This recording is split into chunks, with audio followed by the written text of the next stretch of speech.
যে মটন খুব নরম আর সফট বন্ধুরা। তো আজকে আবারও চলেছি সেই রাতের খাবার নিয়ে।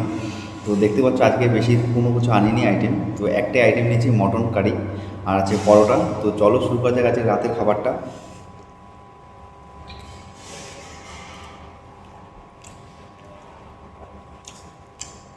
দুর্দান্ত, একদম ফাটাফাটি খেতে।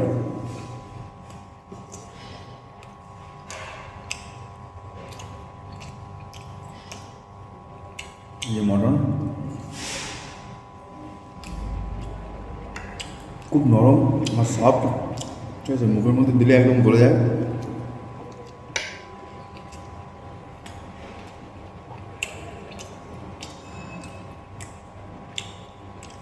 তোমরা বাড়িতে ট্রাই করো মটন কারি পরোটা, আর অবশ্যই কমেন্ট বক্সে কমেন্ট করে জানিও কেমন লাগলো।